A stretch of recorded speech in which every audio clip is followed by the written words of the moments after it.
Hello friends, welcome back to our channel. तो friends, आज है हमारे अल्टरनेटिंग करंट का लेक्चर नंबर 10 और आज के लेक्चर में हम बात करने वाले हैं एलसी सर्किट के बारे में। हमने आरएल सर्किट पढ़ लिया, आरसी सर्किट पढ़ लिया, लेकिन एक सर्किट रह गया था जो कि एलसी सर्किट था। अब इसको हमने अलग से इसलिए लिया है बिकॉज इसके अंदर कुछ अलग तरीके का फिनोमिना होता है। तो क्या फिनोमिना होता है उसको हम बोलते हैं एलसी ऑसिलेशन।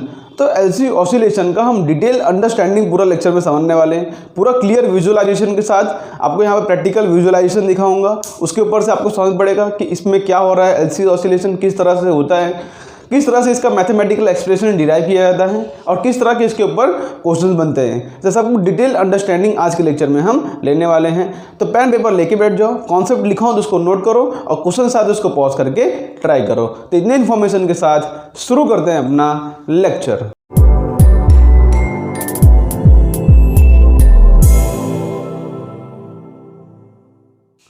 तो फ्रेंड्स, शुरू करते हैं अपना लेक्चर। आप एक एक बातें अच्छे से ध्यान से नोट करना, बारीकी से नोट करना, तो मैं आपको गारंटी देता हूँ कि इसके बाद आपको इस टॉपिक में रिलेटेड डाउट नहीं रहेगा। तो शुरू करते हैं अपना टॉपिक।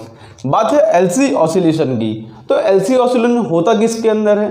तो सबसे पहली बात, एलसी ऑसिलेशन होता है एलसी सर्किट के अंदर।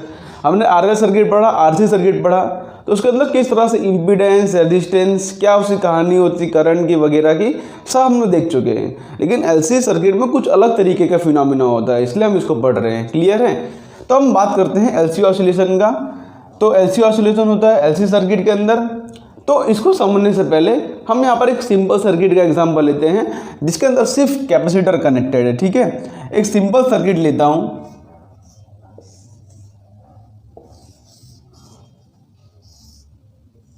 जिस सर्किट के अंदर सिर्फ कैपेसिटर कनेक्टेड है और कैपेसिटर जो है फुल्ली चार्ज्ड है, प्लस क्यू नॉट और माइनस क्यू नॉट, मतलब Q not is the maximum charge. तो कैपेसिटर जो इस समय t इक्वल टू 0 पर, ध्यान से देखो कि t इक्वल टू 0 पर q equal to Q not है। कैपेसिटर जो है फुल्ली चार्ज है। अब चार्ज करने के बहुत तरीके हैं भाई। मान लो यहाँ बैटरी लगाया और जब कैपेसिटर चार्ज हो गया तो उस समय क्या कहानी हो रही है वो यहाँ पर देखा गया है। क्लियर है? कैपेसिटर को चार्ज करने के बहुत तरीके हैं। अब सोचो कि कैपेसिटर फुली चार्ज है। अब जैसे कि यहाँ पे स्विच एस है, जैसे इसको मैं क्लोज करता हूँ तो क्लोज करूँगा क्या होगा, यहाँ से हैवी करंट फ्लो करेगा और कैपेसिटर जो है तुरंत ही डिस्चार्ज हो जाएगा। क्या हो जाएगा? कैपेसिटर जो है तुरंत ही डिस्चार्ज हो जाएगा। अच्छा, मान रहा हूँ यहाँ पे कि जो वायर है इसके रेजिस्टेंस नेग्लिजिबल है या कुछ ना कुछ रेजिस्टेंस हो तो भी कोई बात नहीं है, लेकिन यहाँ पे अगर सिर्फ कैपेसिटर लगा होगा तो कैपेसिटर जो है तुरंत ही डिस्चार्ज हो जाएगा। बात क्लियर है? क्योंकि इसको अपोज करने वाला कोई फैक्टर नहीं है। क्लियर है? तो क्या होगा, व्हेन, लिखो यहाँ पे, व्हेन ओनली कैपेसिटर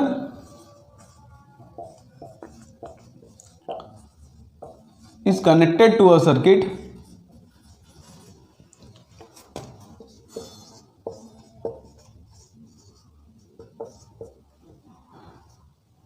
and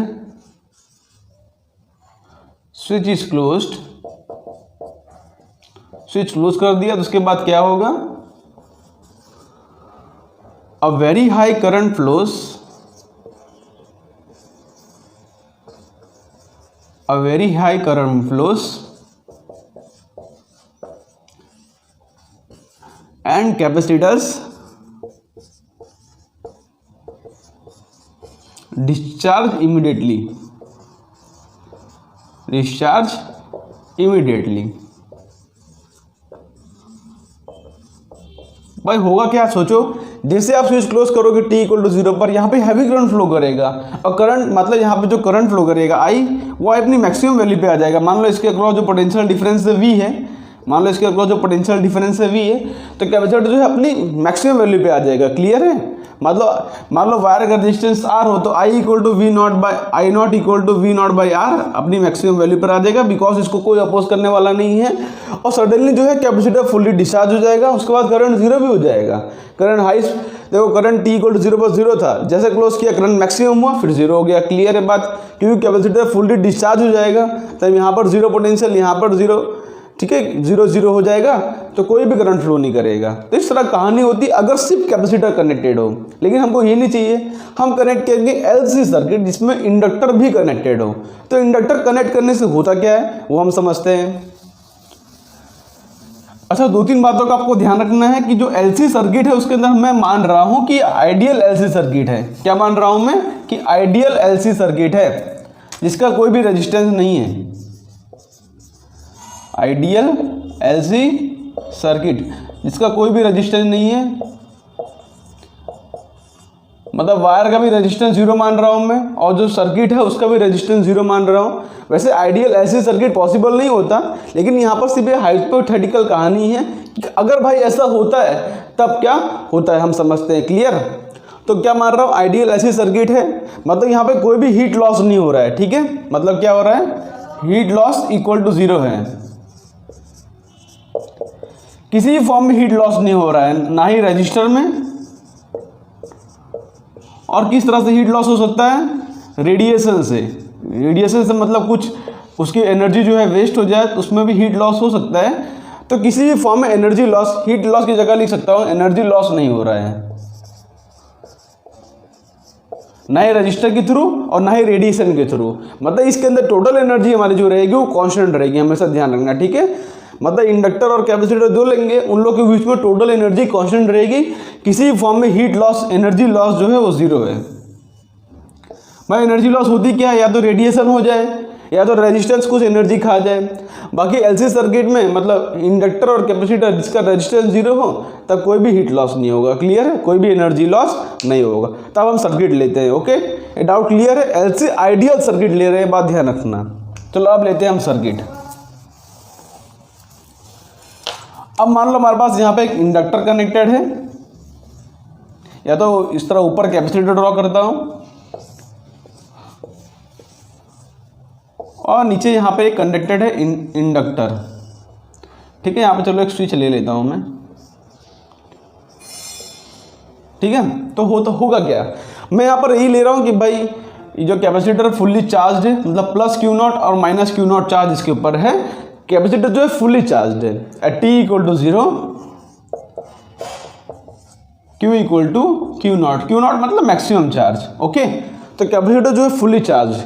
तब मैं टी इक्वल टू जीरो पर अगर मैं स्विच क्लोज करता हूँ, तो टी इक्वल टू जीरो पर स्विच क्लोज करता हूँ, तो नॉर्मल केस में क्या हो रहा था भाई, जब यहाँ पे इंडक्टर नहीं लगा था तब क्या हो रहा था, यहाँ से चार्ज फ्लो करना शुरू करता था और यहाँ पे सपोज पॉजिटिव चार्ज यहाँ सप्लाई होना शुरू किया। धीरे धीरे यहाँ पे चार्ज कम होगा, यहाँ पे भी चार्ज कम होगा और करंट जो है अपना मैक्सिमम वैल्यू तुरंत ले लेता था। उसके बाद करंट जीरो भी हो जाता था। लेकिन यहाँ पे क्या है कि इंडक्टर लगा है भाई। इंडक्टर की कहानी हम चैप्टर नंबर 6, चैप्टर नंबर 7 से पढ़ रहे हैं। करता क्या है वो, बस जो भी चीज़ होगा उसको अपोज करेगा। अगर यहाँ पे करंट इंक्रीज करेगा तो इंडक्टर कुछ इस तरह से पोटेंशियल डिफरेंस बनाएगा कि वो करंट को वो डिक्रीज करेगा। और मान लो यहाँ पे करंट डिक्रीज कर रहा है तो उसको सपोर्ट करेगा। भाई इंडक्टर ही सब कहानी का वो है। इसकी वजह से होता है एलसी ऑसिलेशन। जब इंक्रीज होगा तो डिक्रीज करेगा, डिक्रीज होगा तो इंक्रीज करेगा। मतलब ओवरऑल कभी भी ये करंट, ओवरऑल कभी भी सर्किट जो है एंड होगा ही नहीं, हमेशा इंक्रीज डिक्रीज मेंटेन रहेगा और इसी तरह से ऑसिलेशन होता रहता है। क्लियर? तो इसका ऊपर का अंडरस्टैंडिंग है। अब इसको हम डिटेल में अंडरस्टैंडिंग लेते हैं। सोचो टी इक्वल टू जीरो पर स्विच हमने क्लोज किया, स्विच इज क्लोज्ड।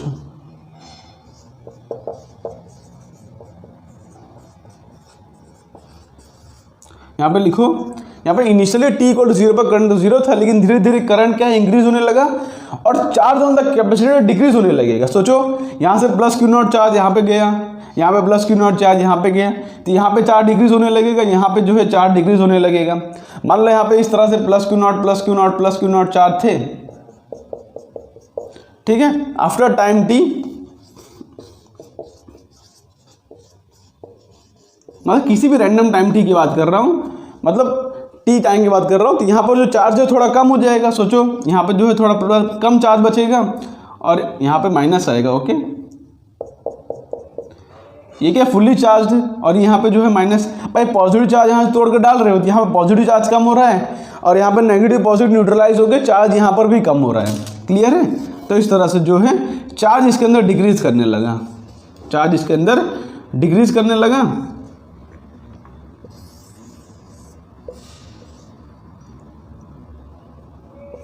ओके, और यहाँ से करंट फ्लो करने लगा आई।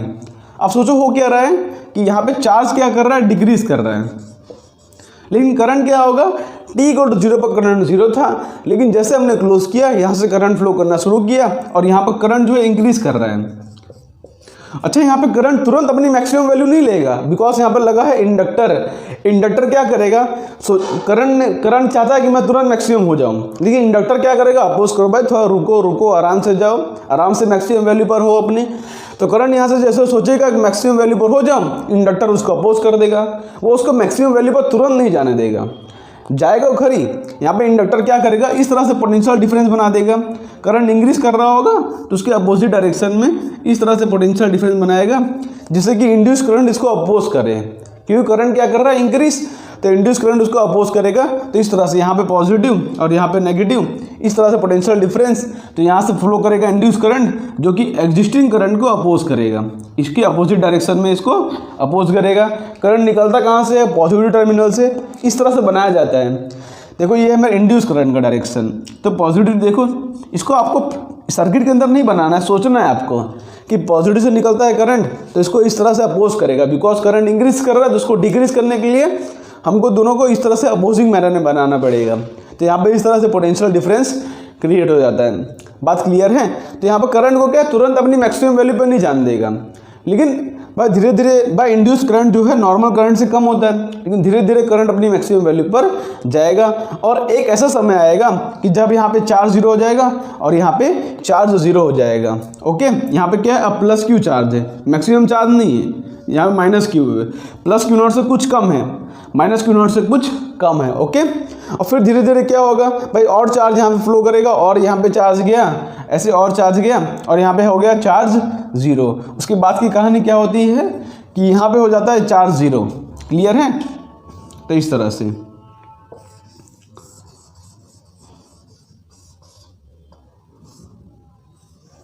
अब यहाँ पे क्या हो गया, 0 चार्ज, और यहाँ पर भी 0 चार्ज, सारे पॉजिटिव चले गए, यहाँ पे न्यूट्रलाइज हो गया, यहाँ पे न्यूट्रलाइज हो गया, दोनों में चार्ज 0 हो गया। तो अब क्या होना चाहिए भाई, करंट अपनी मैक्सिमम वैल्यू पे आया था, यहाँ पे क्या हो गया, करंट अपनी मैक्सिमम वैल्यू पे आएगा, अपनी मैक्सिमम वैल्यू पे आ गया ना, बिकॉज यहाँ पे कैपेसिटर के अंदर कोई चार्ज नहीं रह गया, तो अब करंट जो है मैक्सिमम फ्लो कर रहा है। लेकिन अब सोचो इसकी बात क्या होगा। अच्छा, अभी भी यहाँ पे पॉजिटिव और नेगेटिव था, अभी तक यहाँ पे पॉजिटिव और नेगेटिव था भाई, बिकॉज अभी तक करंट इंक्रीज ही कर रहा था। अब जब तक करंट अपनी मैक्सिमम वैल्यू पे आया, जब करंट मैक्सिमम कांस्टेंट हो जाएगा तब तक कैपेसिटर को रोल नहीं करेगा, लेकिन यहाँ पर जब तक करंट इंक्रीज हो रहा है मैक्सिमम तक, तब तक यहाँ पे पोटेंशियल डिफरेंस मेंटेन रहेगा। लेकिन अब सोचो क्या होगा, अब बिकॉज यहाँ पे चार्ज 0 हो गया, तब कोई चार्ज नहीं फ्लो करेगा। ऐसा होना चाहिए, हम ऐसा सोचते हैं कि यहाँ पर क्या होगा कि अब कोई चार्ज फ्लो नहीं करेगा, लेकिन तभी आता है इंडक्टर रोल में, बोलेगा अब करंट क्या चाहेगा, तुरंत 0 हो जाए, बिकॉज यहाँ पे कोई चार्ज नहीं रह गया, तो करंट सोचता है मैं 0 हो जाऊँ। लेकिन तभी आता है इंडक्टर खेल में, बोलेगा मैं तुरंत आपको 0 नहीं होने दूंगा। तो जैसे ही डिक्रीज करने की कोशिश करेगा करंट, वैसे इंडक्टर इसको अब सपोर्ट करेगा। क्या करेगा इंडक्टर, इसको सपोर्ट। तो करंट चाहता है मैं 0 हो जाऊं, लेकिन इंडक्टर इसको सपोर्ट करेगा। सपोर्ट करेगा मतलब क्या है कि अभी भी एक करंट का फ्लो मेंटेन करेगा, करंट को तुरंत 0 नहीं होने देगा, धीरे धीरे करंट 0 होगा। ठीक है, तुरंत इसको 0 नहीं होने देगा। नॉर्मल अगर इंडक्टर नहीं लगा होता तो करंट तुरंत 0 हो जाता, भाई कहानी खत्म हो जाती है वहाँ पे। लेकिन अब इसको क्या कर रहा है, ये सपोर्ट कर रहा है। उसके बाद की कहानी क्या होगी, यहाँ पे ड्रॉ करता हूँ। अब देखो ये सर्किट को अब ध्यान से देखो। अब करंट यहाँ पे मैक्सिमम वैल्यू पे था, अब करंट 0 होना चाहता है, लेकिन इंडक्टर इसको 0 नहीं होने देगा, इसको सपोर्ट करेगा। मतलब सपोर्ट करेगा मतलब अब इस तरह से पोटेंशियल डिफरेंस बनाएगा वो, इस तरह से। यहाँ से करंट फ्लो कर रहा था ना, तो इस तरह पोटेंशियल डिफरेंस बनाएगा और करंट को सपोर्ट करेगा। अब सोचो यहाँ पे तो 0 चार्ज था, यहाँ पे 0 चार्ज है, अब इससे मैं और चार्ज निकालूंगा, तो जहाँ पे पॉजिटिव था वहाँ पे नेगेटिव चार्ज आ जाएगा। भाई पहले पॉजिटिव था, अब चार्ज निकाल रहे थे, धीरे धीरे कम हुआ और 0 पे आया। ठीक है, उसके बाद मैं इसमें से और चार्ज निकाल रहा हूँ और निकालते जा रहा हूँ चार्ज, तो अब क्या आ जाएगा, यहाँ पे नेगेटिव चार्ज आ जाएगा ना। बस 0, उसमें से कितना चार्ज निकाल लोगे भाई, इसमें अब और चार्ज निकालूंगा तो यहाँ पे आ जाएगा नेगेटिव और यहाँ पे आ जाएगा प्लस। अब यहाँ पे नेगेटिव से यहाँ पे और डाल रहे हो, तो जब नेगेटिव था और न्यूट्रलाइज हो गया और आर चार्ज पकड़ के यहाँ पर डाल रहे हो, तो यहाँ पे आ जाएगा प्लस क्यू और यहाँ पे आ जाएगा माइनस क्यू और यहाँ पे करंट फ्लो करने लगा आई। बात क्लियर हो, समझ पड़ी कि नहीं भाई ये केस समझ पड़ा आपको, करंट कैसे जीरो हुआ, मैक्सिमम से जीरो हुआ। अब यहाँ पे सोचो जीरो जीरो पोटेंशियल डिफरेंस है। अब क्या कर रहा है, इंडक्टर इसको सपोर्ट कर रहा है, मतलब करंट इसी डायरेक्शन में फ्लो कर रहा है, देखो सपोर्ट कर रहा है, इस तरह से बैटरी की टर्मिनल बना रहा है, यहाँ पे माइनस यहाँ पे प्लस, इसको सपोर्ट कर रहा है। सपोर्ट करने के लिए यहाँ से करंट और निकालेगा, यहाँ से चार्ज और निकालेगा, तो यहाँ से करंट फ्लो करेगा इस तरह से, और यहाँ पे बिकॉज जीरो था उसमें से और चार्ज निकाले जा रहे हो आप, पहले पॉजिटिव था फिर कम हुआ, जीरो हुआ, और निकालोगे तो नेगेटिव हो जाएगा, ठीक है, मतलब यहाँ पे इस तरह से नेगेटिव चार्ज आ जाएगा। क्लियर है,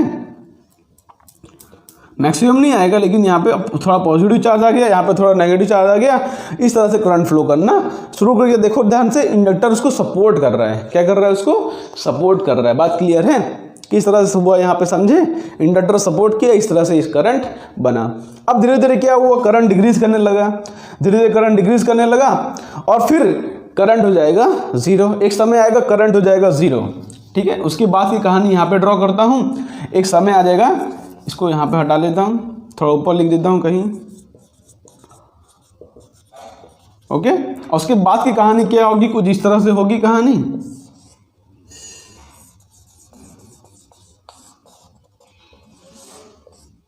भाई यहाँ पे आ जाएगा माइनस क्यू नॉट, और यहाँ पे आ जाएगा प्लस क्यू नॉट। भाई चार्ज निकालते जा रहे हो तो यहाँ पे आ जाएगा minus Q, minus minus charge आएगा, यहाँ पे मैक्सिमम चार्ज आ जाएगा प्लस क्यू नॉट, ओके। और यहाँ पे करंट डिक्रीज करते करते यहाँ पे करंट हो जाएगा जीरो। भाई करंट डिक्रीज कर रहा है तो धीरे धीरे अपना वही इनिशियल केस आ जाएगा, करंट हो जाएगा यहाँ पे जीरो, और यहाँ पे इस तरह से अभी तक ये चार्ज है, जैसे करंट जीरो हो जाएगा इंडक्टर का रोल खत्म। क्लियर है, देखो ध्यान से कि यहाँ पे क्या हुआ था, करंट जीरो होना चाहता था, लेकिन इंडक्टर ने सपोर्ट किया तो यहाँ से और चार्ज निकला, और निकालते जा रहे हैं, तो यहाँ पर देखो बहुत सारे माइनस क्यू आ गए, यहाँ पे बहुत सारे प्लस क्यू आ गए। तो अब देखो ध्यान से कि अब कैपेसिटर इन्वर्स में चार्ज हो गया, देखो यहाँ पे प्लस माइनस था, यहाँ पे माइनस प्लस हो गया।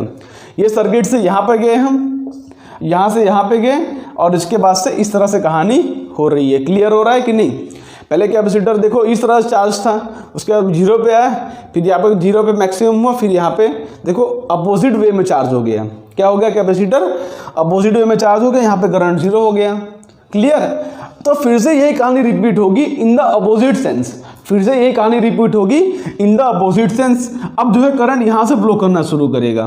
भाई यहाँ पे जो करंट जीरो हो गया, अब देखो इनिशियल में क्या हुआ था, करंट यहाँ से फ्लो करना शुरू किया था जहाँ से पॉजिटिव था, अब फिर से करंट यहाँ से फ्लो करना शुरू कर देगा, और सेम यही कहानी रिपीट होगी in the opposite sense, in the negative sense ऐसा बोल दो। अगर इसको आप पॉजिटिव साइकिल मान रहे हो, फिर से नेगेटिव साइकिल में यही कहानी हमेशा रिपीट होती रहेगी। ना ही कभी करंट जीरो, ना ही कभी करंट में टोटल हमेशा जीरो पाएगा, ना ही कभी इंडक्टर में देखो, ना ही चार्ज हमेशा जीरो पाएगा। कैपेसिटर जो सॉरी इंडक्टर जो है हमेशा उसको प्रॉब्लमेटिक कर रहा है, या ऐसा बोलो हमेशा उसको ना ही करंट जीरो होने दे रहा है, ना ही चार्ज जीरो होने दे रहा है। जब चार्ज जीरो होगा, देखो करंट डिक्रीज कर रहा है तो उसको इंक्रीज करेगा, इंक्रीज करने के लिए चार्ज निकलेगा, और यहाँ पर जब चार्ज जीरो हो गया तो अपोजिट डायरेक्शन में करंट फ्लो करा के इंडक्टर जो है कभी भी जो है सर्किट में ना ही चार्ज जीरो होने दे रहा है, ना ही करंट जीरो हो रहा है। यहाँ पे चार्ज और करंट ऑसिलेट कर रहे हैं। आप ध्यान से देखो कि पहले चार्ज था अपनी मैक्सिमम वैल्यू पे, फिर चार्ज कम हुआ, फिर चार्ज जीरो हुआ, फिर और नेगेटिव हुआ, फिर नेगेटिव में मैक्सिमम हो गया। तो अगर इसको ग्राफ प्लॉट किया जाए ना, देखो ध्यान से ग्राफ प्लॉट करूँ तो पहले चार्ज है मैक्सिमम, पहले चार्ज है maximum Q equal to Q not, फिर देखो चार्ज थोड़ा कम हुआ, फिर चार्ज मान लो थोड़ा कम हुआ, मान लो यहाँ पे आया, ठीक है ये वैल्यू, फिर जो है चार्ज थोड़ा और कम हुआ, देखो ध्यान से सॉरी चार्ज जो है जीरो हो गया, मान लो यहाँ पे जीरो आया, फिर चार्ज इंक्रीज कर रहा है इन द नेगेटिव सेंस, देखो ध्यान से पोलैरिटी बदल गई, तो यहाँ पे इन नेगेटिव सेंस इंक्रीज किया और फिर नेगेटिव मैक्सिमम आ गया। देखो इस तरह से ग्राफ बन रहे हैं। क्लियर है, तो ये तो हमने हाफ साइकिल कंप्लीट किया, और उसी हाफ साइकिल में फिर से फॉलो होगा, और इस तरह से इसका ग्राफ बन जाएगा, और इस तरह से एनर्जी जो है ऑसिलेट कर रही है, या तो ऐसा बोलो चार्ज और करंट देखो ध्यान से ऑसिलेट कर रहे हैं। इंडक्टर में भी देखोगे ना, तो पहले इस तरह से देखो, पहले positive negative positive negative positive negative, फिर यहाँ पे उल्टा देखो ध्यान से नेगेटिव पॉजिटिव नेगेटिव पॉजिटिव बन रहा है। क्लियर है, तो इंडक्टर में भी देखो उसकी पोलैरिटी चेंज हो रही है समय के साथ साथ, कभी वो सपोर्ट कर रहा है, कभी वो अपोज कर रहा है, तो इसी को कहते हैं एलसी ऑसिलेशन। अब ध्यान से देखोगे कि एक्चुअली में हो क्या रहा है, एक्चुअली में जो है इसके अंदर एनर्जी ऑसिलेट कर रही है। क्या होती है? एनर्जी ऑसिलेट कर रही है। अब देखो ध्यान से, इंडक्टर की एनर्जी क्या होती है? Energy stored in the inductor क्या होता है? Half Li²। और energy stored in the capacitor क्या होता है? Q²/2C। ठीक है, ये होता है Q²/2C। अगर चार्ज Q हो और कैपेसिटर का कैपेसिटेंस C हो तो ये होता है इसका energy stored in the capacitor. तो पहले देखो t = 0 पर, t = 0 पर यहाँ पर करंट 0 था, फिर करंट अपने मैक्सिमम वैल्यू पर, तो t = 0 पर करंट 0 था। t = 0 पर क्या था? करंट 0 और चार्ज था अपने मैक्सिमम पे। तो अगर चार्ज मैक्सिमम होगा और करंट 0 है, करंट 0 मतलब इंडक्टर की एनर्जी 0 है और कैपेसिटर की एनर्जी है मैक्सिमम, क्योंकि चार्ज है। तो t = 0 पर कैपेसिटर का जो चार्ज है Q0 है और कैपेसिटर की एनर्जी है मैक्सिमम, जो कि हो जाएगा Q0²/2C। मतलब t = 0 पर सिर्फ पूरी एनर्जी है कैपेसिटर के पास। उसके बाद कुछ रैंडम टाइम t पर, अब यहाँ पर देखो करंट भी फ्लो कर रहा है और चार्ज भी है, मतलब यहाँ पे करंट और चार्ज दोनों हैं। कुछ रैंडम टाइम t के बाद चार्ज और करंट दोनों हैं, मतलब यहाँ पे जो एनर्जी आ रही टोटल वो आएगी देखो, और मैक्सिमम नहीं है, दोनों में कोई भी अपना मैक्सिमम वैल्यू पे नहीं है, तो आएगा Q²/2C प्लस हाफ Li²। यहाँ पे एनर्जी इंडक्टर के पास भी है और कैपेसिटर के पास भी है। उसके बाद हमने देखा कि कैपेसिटर पे चार्ज 0 हो गया, कैपेसिटर पे चार्ज क्या हो गया? 0, और सारे का सारा करंट अपने मैक्सिमम वैल्यू पे आ गया। तो अब ये Q = 0 हो गया, मतलब कैपेसिटर की एनर्जी 0 और टोटल एनर्जी यहाँ पे आ जाएगी हाफ Li², मतलब सारी की सारी एनर्जी है इंडक्टर के पास। उसके बाद हमने देखा फिर से, यहाँ पे देखो करंट भी है, चार्ज भी है, दोनों है, मतलब यहाँ पे जो ई टोटल होगा वो हाफ Li² प्लस Q²/2C, मतलब कैपेसिटर और इंडक्टर दोनों के पास एनर्जी है। और फिर हमने यहाँ पे देखा करंट 0 हो गया और बुरा का बुरा चार्ज आ गया कैपेसिटर के पास, तो यहाँ पर जो ई टोटल होगा वो हो जाएगा Q²/2C। मतलब ध्यान से देखो Q0², हाँ, यहाँ पे मैक्सिमम चार्ज हो जाएगा Q0²। क्लियर है? मतलब टोटल एनर्जी तो सेम है, टोटल एनर्जी कांस्टेंट है, खाली समय के साथ वो एनर्जी जो है यहाँ से यहाँ ट्रांसफर हो रही है। समझ लो कि देखो t = 0 पर पूरी टोटल एनर्जी पूरी कैपेसिटर के पास है, फिर थोड़े टाइम बाद वही टोटल एनर्जी थोड़ा इंडक्टर के पास है, थोड़ा कैपेसिटर के पास है। हाँ, लेकिन इन दोनों का टोटल करोगे ना तो टोटल एनर्जी के बराबर ही आएगा। उसके बाद क्या हुआ कि भाई ये 0 हो गया और पूरी की पूरी एनर्जी आ गई इंडक्टर के पास। उसके बाद क्या हुआ, फिर से दोनों आए, पूरी आधी एनर्जी इसके पास, कुछ एनर्जी इसके पास। अच्छा, जरूरी नहीं आधा आधा हो, ये तो मैं रैंडम टाइम t की बात कर रहा हूँ। कुछ एनर्जी इसके पास है, कुछ एनर्जी इसके पास है। हाँ, दोनों को सम करेंगे वो कांस्टेंट है। क्लियर है? और उसके बाद फिर से देखो पूरी की पूरी चार्ज आ गया कैपेसिटर के पास और पूरी की पूरी एनर्जी आ गई इसके पास।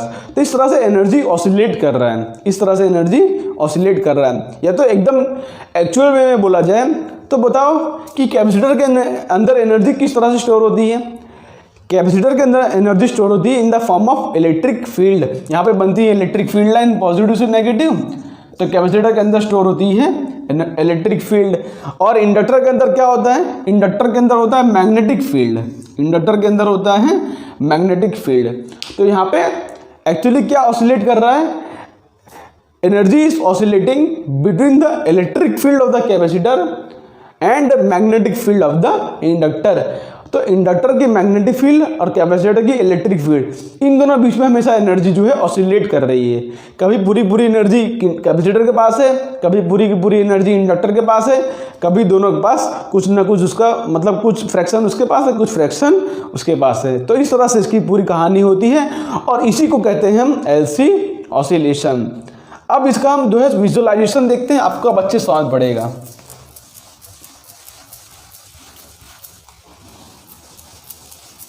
ठीक है,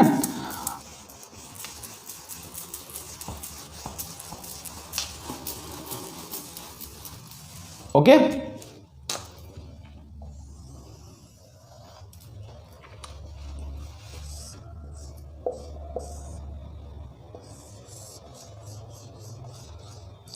अभी इसका मैथमेटिकल पूरा एक्सप्रेशन हम डिराइव करने वाले हैं, लेकिन अब इसका हम विजुअलाइजेशन देते हैं, इमेजिनेशन करते हैं भाई एक्चुअली में हो क्या रहा है, मैंने क्या बता दिया इतने देर से।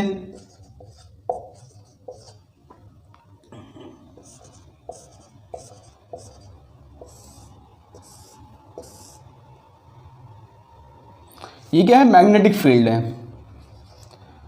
मैग्नेटिक फील्ड ऑफ इंडक्टर, और ये क्या है, electric field of capacitor. Clear है। तो एनर्जी इस तरह से ऑसिलेट कर रही है, कभी कैपेसिटर के अंदर एनर्जी है, कभी इंडक्टर के अंदर, और कभी दोनों के बीच में। तो अब देखो यहाँ पे विजुअलाइजेशन देखो आप, तो विजुअलाइजेशन में आपको क्या दिख रहा है, देखो ध्यान से कि धीरे धीरे देखो मैग्नेटिक फील्ड इंक्रीज कर रही है, T = 0 पर कैपेसिटर पर चार्ज 0 है, और उसके बाद यहाँ से करंट फ्लो कर रहा है ना, करंट फ्लो कर रहा है, और जैसे जैसे करंट फ्लो कर रहा है वैसे वैसे इंडक्टर के अंदर मैग्नेटिक फील्ड इंक्रीज हो रही है। फिर कुछ समय बाद देखो ध्यान से, इंडक्टर के अंदर मैग्नेटिक फील्ड डिक्रीज करने लगी, क्योंकि करंट जो है अब डिक्रीज करना चाहेगा ना, करंट मैक्सिमम पे आ गया, करंट जो है अब डिक्रीज करना चाहेगा, तो इंडक्टर के अंदर एनर्जी जो है डिक्रीज कर रही है। ओके, तो आप किसी भी समय पॉज करके देख सकते हो कि या तो ऐसा होगा कि पूरी एनर्जी इसके पास है, या तो ऐसा होगा पूरी एनर्जी इसके पास है, या तो दोनों के बीच में होगी। अच्छा, इसको आप अच्छे से हम ग्राफिकल फॉर्मेट में समझते हैं। अब देखो यहाँ पे आपके पास दूसरा विजुअलाइजेशन होगा, इसमें देखो ध्यान से क्या हो रहा है, T = 0 पर, हाँ देखो जैसे जैसे करंट फ्लो करना, यहाँ पे कैपेसिटर के अंदर जैसे जैसे करंट फ्लो करना शुरू कर रहा है वैसे वैसे करंट इंक्रीज कर रहा है, देखो करंट इंक्रीज कर रहा है धीरे धीरे, और इंडक्टर के अंदर मैग्नेटिक फील्ड जो है इंक्रीज कर रही है, और एक समय आता है करंट अपनी मैक्सिमम वैल्यू पे आ जाता है, और उसके बाद करंट क्या कर रहा है, डिक्रीज कर रहा है, करंट आ गया डिक्रीज करके अपने 0 पर। ठीक है, पहले क्या किया, करंट इंक्रीज कर रहा है, और फिर एक मैक्सिमम पे आने के बाद करंट जो है डिक्रीज किया, और उसी हिसाब से देखो किस तरह से हो रहा है, आप देखो ध्यान से, जब करंट मैक्सिमम है तो इंडक्टर के अंदर मैग्नेटिक फील्ड बहुत सारी है, और जब करंट 0 है तो इंडक्टर के अंदर मैग्नेटिक फील्ड 0 है। और कैपेसिटर की कहानी समझें तो कैपेसिटर पे जब चार्ज मैक्सिमम है तब उसके अंदर पूरी की पूरी एनर्जी कैपेसिटर के पास है, और जब चार्ज 0 है तो पूरी की पूरी एनर्जी किसके पास है, इंडक्टर के पास है। तो इस तरह से एनर्जी ऑसिलेट कर रही है, और यही प्रोसेस जो है अब नेगेटिव साइकिल में रिपीट होता है। तो अब देखो यहाँ पे तीसरा एनिमेशन, तो यही चीज हो रही है, इसको अब नेगेटिव साइकिल में रिपीट होगी। अब देखो ध्यान से कि मैंने बताया ना कि एक साइकिल हमने कंप्लीट कर लिया, आधा साइकिल, अब वही आधा साइकिल रिवर्स मैनर में रिपीट होगा। तो देखो ध्यान से, अब करंट जो है नेगेटिव डायरेक्शन में इंक्रीज कर रहा है, करंट क्या कर रहा है, नेगेटिव डायरेक्शन में इंक्रीज कर रहा है, तो नेगेटिव डायरेक्शन में इंक्रीज करके मैक्सिमम वैल्यू पे आ रहा है। फिर इसको कैपेसिटर मतलब करंट मैक्सिमम पे आ गया, अब करंट 0 होना चाहेगा, मतलब करंट डिक्रीज होना चाहेगा, अब फिर से इंडक्टर उसको सपोर्ट करके जो है इस तरह से कहानी चल रही है। ध्यान से देख रहे हो ना, तो एनर्जी जो है ऑसिलेट कर रही है, कभी मैग्नेटिक फील्ड ऑफ कैपेसिटर कभी मैग्नेटिक फील्ड ऑफ इंडक्टर में है, और कभी electric field of the capacitor में है। तो यहाँ पे एक लाइन लिखो। ओके, आपने विजुअलाइज तो कर लिया होगा, अब यहाँ पे एक लाइन लिखो।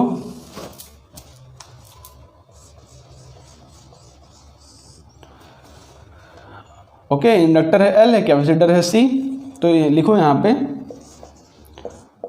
The energy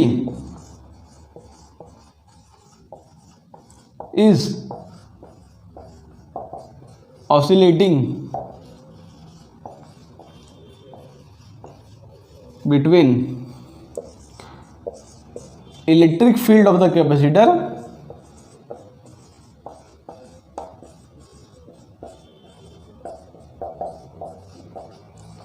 and magnetic field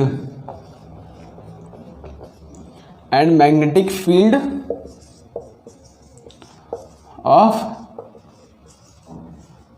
inductor. Clear है। वैसे आप देखो तो चार्ज भी ऑसिलेट कर रहा है, देखो आप तो करंट भी ऑसिलेट कर रहे हैं, लेकिन मेनली इसके अंदर ऑसिलेट क्या कर रहा है, एनर्जी ऑसिलेट कर रही है between electric field of the capacitor to the magnetic field of the inductor. अब देखते उसमें देखे थे आपकी जो टोटल एनर्जी थी, तो T = 0 पर क्या थी कि पूरी की पूरी एनर्जी थी उसके पास, तो Q0 मैक्स लिखते थे यहाँ पे, Q0 का स्क्वायर अपॉन 2C। ठीक है, एट एनी टाइम T क्या थी, एट एनी टाइम D जो टोटल एनर्जी थी वो थी Q² / 2C। अब यहाँ पे Q0 नहीं लिख रहा हूँ क्योंकि ये मैक्सिमम चार्ज नहीं है, ओके, ये किसी रैंडम टाइम टी की बात कर रहा हूँ। तो दोनों के दोनों पास एनर्जी थी और उसके बाद क्या था, थोड़ी देर बाद क्या हुआ कि पूरी एनर्जी आ गई इंडक्टर के पास। तो उसके बाद ई टोटल हमारा हो जाता है हाफ एल आई नॉट का स्क्वायर। हाँ, लेकिन ये तीनों की वैल्यू कांस्टेंट है, मतलब ऐसे लिख सकते हो आप कि क्यू नॉट का square upon 2c equal to half L I naught का square equal to half L I square plus Q square by 2c। Clear है? तो तीनों की वैल्यू कांस्टेंट है, कभी पूरी इसके पास है, कभी पूरा इसके पास है, कभी दोनों जन के पास कुछ फ्रैक्शन है। तो आपको क्लियर हुआ भाई किस तरह से कहानी होती है। तो अब इसका मैथमेटिकल एक्सप्रेशन देखते हैं। आपने इसको विजुअलाइज तो कर लिया भाई एनर्जी किस तरह से ऑसिलेट कर रही है। अब इसका हम प्रूफ देखते हैं भाई एनर्जी क्यों किस तरह से ऑसिलेट कर रही है। ओके, अब इसको समझते हैं हम।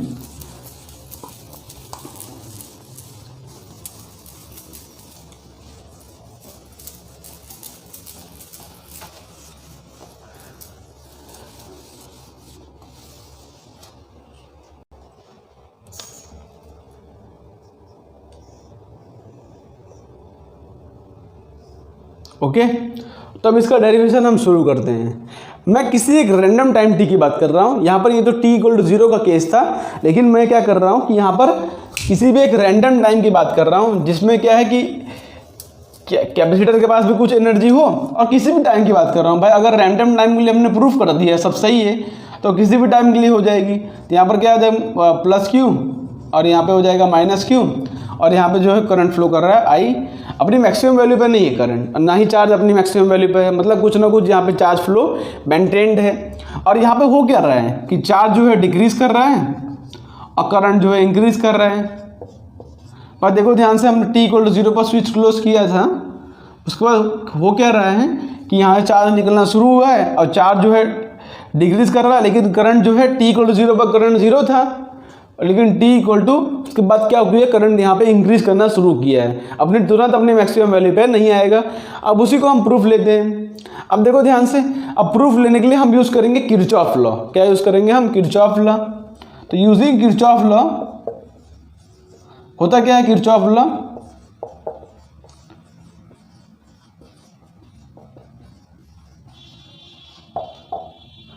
Summation of delta v equal to 0 होता है। तो हमको इसके अक्रॉस निकालना पड़ेगा पोटेंशियल डिफरेंस, इसके अक्रॉस निकालना पड़ेगा पोटेंशियल डिफरेंस। लेकिन उसको लगाने से पहले आप 2-3 चीज़ समझ लो। पहली बात क्या है कि चार्ज डिक्रीज कर रहा है, चार्ज डिक्रीज कर रहा है, मतलब अगर I इक्वल टू मैं dq बाई dt लिख देता हूँ ना, तो हमारा ये एक्सप्रेशन रॉन्ग हो जाएगा। क्यों पता है? क्योंकि देखो ध्यान से, चार्ज जो है डिक्रीज कर रहा है, मतलब dq बाई dt है ना। सोचो चार्ज डिक्रीज करना मतलब क्या है कि फाइनल वैल्यू इनिशियल वैल्यू से कम होगी, मतलब dq बाई dt हमारा नेगेटिव आना चाहिए। चार्ज जो डिक्रीज कर रहा है, करंट इंक्रीज कर रहा है। भाई अगर ये नेगेटिव है और करंट इसको दिखा रहा है तो दोनों इक्वलिटी मेंटेन नहीं हो रही है। लेकिन अगर मैं यहाँ पे नेगेटिव लगाता हूँ, अगर मैं यहाँ पे नेगेटिव साइन लगा देता हूँ, तो क्या होगा, चार्ज डिक्रीज कर रहा है, मतलब ये नेगेटिव और ये नेगेटिव दोनों मिलके ओवरऑल करंट जो है देखो पॉजिटिव बन गया। तो करंट जो है इंक्रीज कर रहा है और चार्ज जो है डिक्रीज कर रहा है। अभी भी समझे कि नहीं समझे? देखो ध्यान से कि चार्ज जो है डिक्रीज कर रहा है, मतलब ये टर्म हमारा नेगेटिव है, ये टर्म हमारा नेगेटिव है।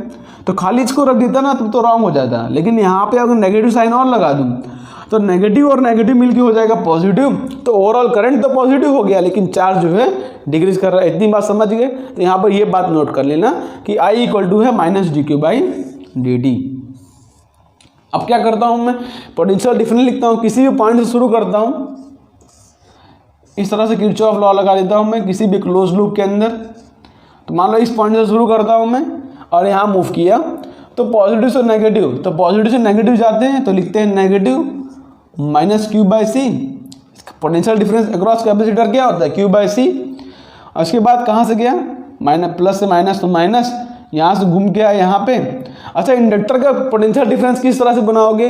तो करंट जो है इंक्रीज कर रहा है, करंट क्या कर रहा है? इंक्रीज। तो इंडक्टर उसको अपोज करेगा। किस तरह से अपोज करेगा? ध्यान से देखो भाई, इस तरह से अगर बैटरी का टर्मिनल बना लूँ मैं, यहाँ पे पॉजिटिव यहाँ पे नेगेटिव, तो क्या करेगा, करंट इंड्यूस करंट यहाँ से फ्लो करेगा और एग्जिस्टिंग करंट को अपोज कर पाएगा। देखो ध्यान से, इंड्यूस करंट यहाँ से फ्लो करेगा और एग्जिस्टिंग करंट को अपोज करेगा, मतलब यहाँ पॉजिटिव नेगेटिव यहाँ पे इस तरह से आएगा। क्लियर?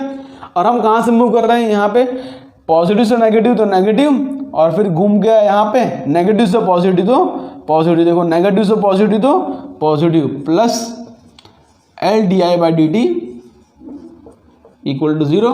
पोटेंशियल डिफरेंस अक्रॉस क्या होता है, inductor L D I by D T. लेकिन अब देखो ध्यान से, मैं क्या लिख सकता हूं कि L D I by D T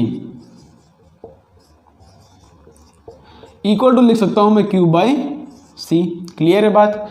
अब यहाँ पे आई निकालना, हमको D I by D T निकालना, तो D I by D T की वैल्यू क्या होगी, यहाँ पे इसको डिफ्रेंशिएट करो तो D I by D T की वैल्यू होगी minus D square Q upon D T square. भाई इसका भी फर्दर डिफ्रेंशिएशन करेंगे तो डबल डिफ्रेंशिएशन हो जाएगा, तो D square Q upon D T square, तो D I by D T जगह पे वैल्यू लिख सकता हूँ। ऐसा क्यों कर रहा हूँ, बिकॉज यहाँ पे चार्ज का टर्म है ना, तो उसी के टर्म में मैं अपना आंसर लाना चाहता हूँ। क्लियर है। तो इसी वैल्यू को यहाँ पे पुट करता हूँ, तो हो जाएगा minus L D square Q upon D T square plus Q upon C, sorry equal to हो जाएगा क्यू अपॉन सी। अच्छा इसी वैल्यू को यहाँ पर ले जाता हूँ तो क्या हो जाएगा, देखो ध्यान से, और एल को यहाँ पे भेज दूँ तो क्या हो जाएगा, इसको यहाँ से रख देता हूँ, एल भी यहाँ पे गया तो हो जाएगा डी स्क्वायर क्यू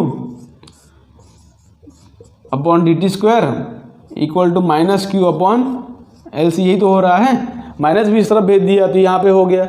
अब इसको इस तरफ ले आता हूँ तो क्या हो जाएगा, फर्दर देखो ध्यान से, इसको चलो यहाँ पे लिखता हूँ।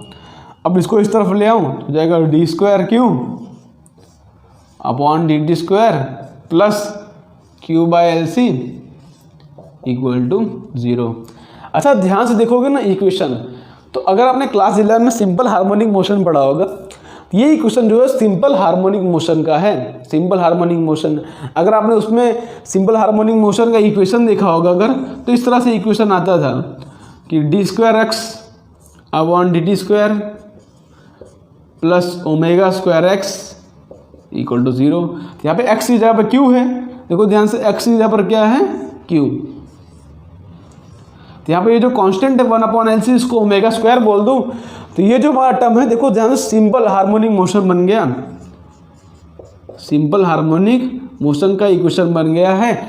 तो इसके ऊपर से हम क्या लिखते थे भाई, इसका इक्वेशन क्या आता था कि A equal to A naught sine omega T plus 5 हमारा इक्वेशन आता था। उसके अंदर ए नॉट थे इसकी मैक्सिमम वैल्यू, 5 था इनिशियल फेज, ओमेगा टी था फेज डिफरेंस, और ए जो है किसी भी रैंडम टाइम का ये इक्वेशन है। क्लियर है बात, इस तरह से। तो उसी हिसाब से इसके अंदर क्या लिख सकते हैं हम चार्ज के अंदर भी लिख सकते हैं। बट चार्ज देखो इक्वेशन सिंपल हार्मोनिक मोशन का आ रहा है, उसको हमने प्रूव भी कर दिया किस तरह से ऑसिलेट कर रहा है, इस तरह से साइनसॉइडल फॉर्म में। ओके, तो इसी इक्वेशन को मैं क्या लिख सकता हूँ, ध्यान से इसी को सिमिलरिटी में बना के मैं लिख सकता हूँ कि Q equal to Q not sine omega T plus 5। क्लियर है, इस तरह से लिख सकता हूँ मैं सिमिलरिटी बना के, बिकॉज भाई सिंपल हार्मोनिक मोशन का ये इक्वेशन है। ओके, इसके अंदर 2-3 बातें ध्यान रखनी है आपको। सबसे पहली बात क्या है कि ओमेगा स्क्वायर की वैल्यू है 1 अपॉन एल सी। भाई ध्यान से देखो, ओमेगा स्क्वायर की वैल्यू भी 1 अपॉन एल सी। यहाँ से जो ओमेगा वैल्यू आ जाएगी वो आ जाएगी 1 upon under root of L C. इसको आपको रेजोनेंस से कंपेयर नहीं करना है, ये दूसरा टर्म है भाई। यहाँ पे बाई चांस इसकी वैल्यू ऐसे आ गई है, बाकी ये कांस्टेंट टर्म है omega 1 upon L into C, because किसी भी सर्किट का एल और सी नहीं चेंज करेगा। किसी सर्किट की बात करें तो ओमेगा जो है ऑलमोस्ट कांस्टेंट है, एल सी नहीं चेंज कर रहा है। क्लियर है, तो ये वैल्यू हमारी ओमेगा की वैल्यू आ गई जो कि यहाँ पे कांस्टेंट का टर्म का काम कर रही है। क्लियर है, और इस तरह से हमारा ये इक्वेशन आ गया है। ओके, अब इसमें हमको फाइन निकालना पड़ेगा भाई फेज डिफरेंस क्या है। तो फेज डिफरेंस निकालने का तरीका क्या है, देखो ध्यान से, मैं यहाँ पे t इक्वल टू 0 की बात करता हूँ। हमको पता है कि भाई t इक्वल टू 0 पर इस पर मैक्सिमम चार्ज था। t इक्वल टू 0 पर क्या था कि q इक्वल टू था q नॉट, तो उसकी वैल्यू यहाँ पे पुट कर दो, q equal to q not, q की जगह पे q not equal to q not sine t equal to 0 है ना, तो ओमेगा इंटू 0 प्लस 5। बात क्लियर है। अब इसी को हम फर्दर सॉल्व करें, इसको मैं रफ कर देता हूँ यहाँ से। ओके, इसको मैं यहाँ से रफ करता हूँ और उसी को मैं फर्दर सॉल्व करता हूँ, तो क्या हो जाएगा 1 इक्वल टू साइन 5। भाई साइन 5 1 कब होता है, जब 5 इक्वल टू आ जाएगा π/2। तो यहाँ से हमारा इक्वेशन आ गया Q equal to Q0 sine omega T plus π/2। इस तरह से मेरा चार्ज का इक्वेशन आ गया। और ओमेगा टी प्लस π/2 मैं क्या लिख सकता हूँ कि Q equal to Q0 cos omega T. Sine π/2 plus theta क्या होता है, कॉस थीटा। तो Q equal to Q0 cos omega T, ये मेरे चार्ज का इक्वेशन आ गया। क्या है मेरे चार्ज का इक्वेशन। तो अगर मेरे को करंट फाइंड करना है तो चार्ज को डिफरेंशिएट कर दो। तो करंट को फाइंड करने के लिए इक्वेशन क्या आ जाएगा, I इक्वल टू dq/dt।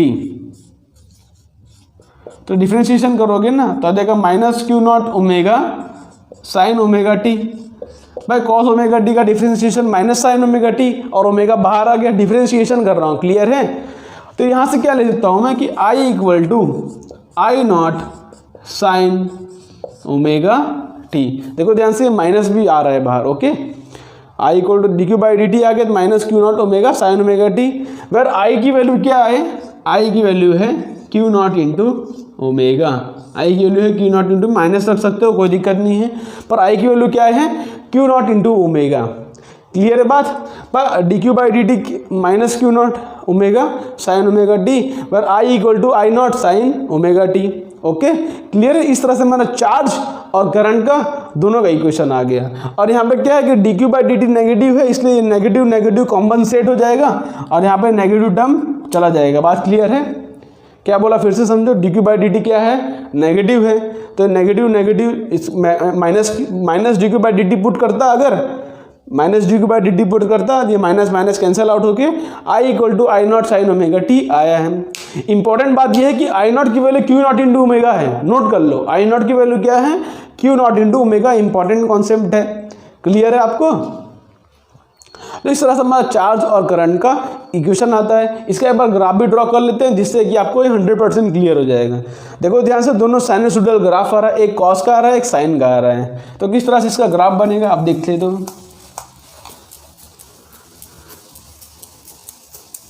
जब चार्ज मैक्सिमम है तो करंट जीरो है, जब करंट जीरो है तब चार्ज मैक्सिमम है। साइन और कॉस का इक्वेशन आ रहा है, ओके।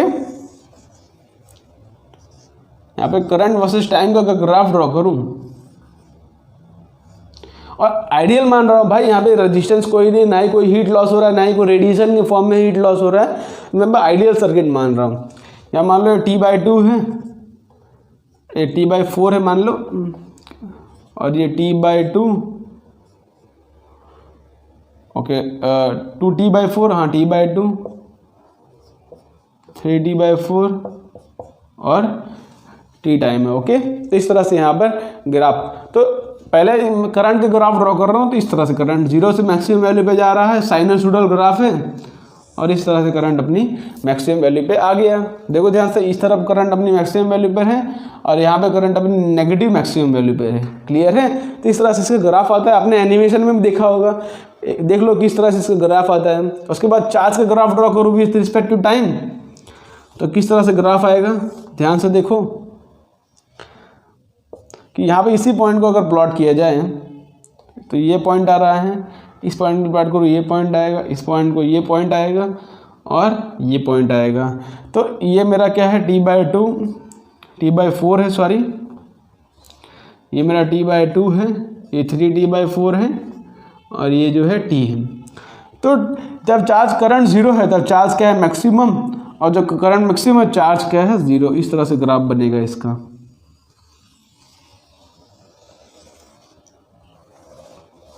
ओके। तो ध्यान से देखो, जब करंट जीरो तब चार्ज मिनिमम, जब करंट जीरो तो चार्ज मैक्सिमम। इस तरह से इसका ग्राफ बन रहा है, क्लियर है। तो चार्ज का ग्राफ कॉस वाला है और करंट का ग्राफ जो है साइन वाला है। तो क्लियर है, इस तरह से इसका ग्राफ बनता है और इस तरह से इसको आप इंटरप्रेट कर सकते हो, ओके। अब लास्ट में इसका टॉपिक आता है जिसके अंदर हम प्रूफ करना होता है, जैसे कि एनसीईआरटी में दिया रहता है कि भाई टोटल एनर्जी कांस्टेंट, इसको प्रूफ करके दिखाओ, क्लियर है। तो उसके ऊपर कर लेते हैं, उसके बाद हम इसको रफ कर देता हूँ।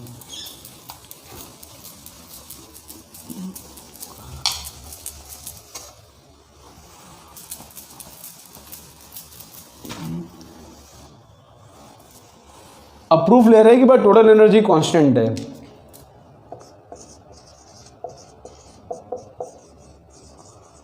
Prove that total energy remain constant during LC oscillation. भाई बहुत ही सिंपल प्रूफ होता है, इसको आप इजीली कर सकते हो एक बार। ठीक है, आपको पता क्या है कि I इक्वल टू है I not sine omega T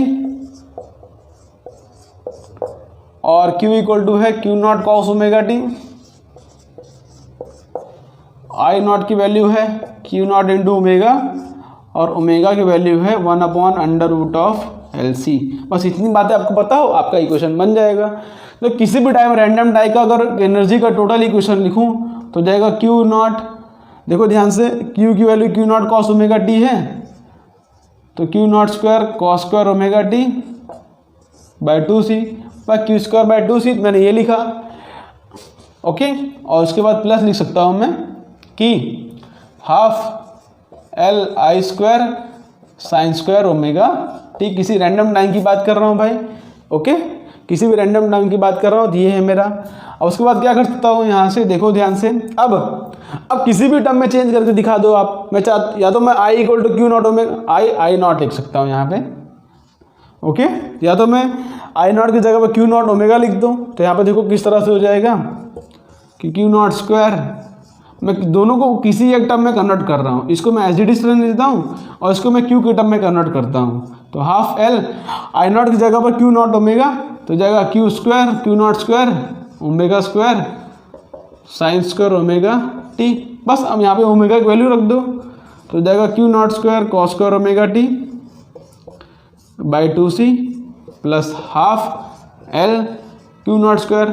omega की वैल्यू क्या आती है 1/√LC, इसको स्क्वायर करोगे तो 1/LC हो जाएगा और साइन स्क्वायर ओमेगा टी। यहाँ से L स्क्वायर कैंसिल, देखो ध्यान से Q not square upon 2C constant बाहर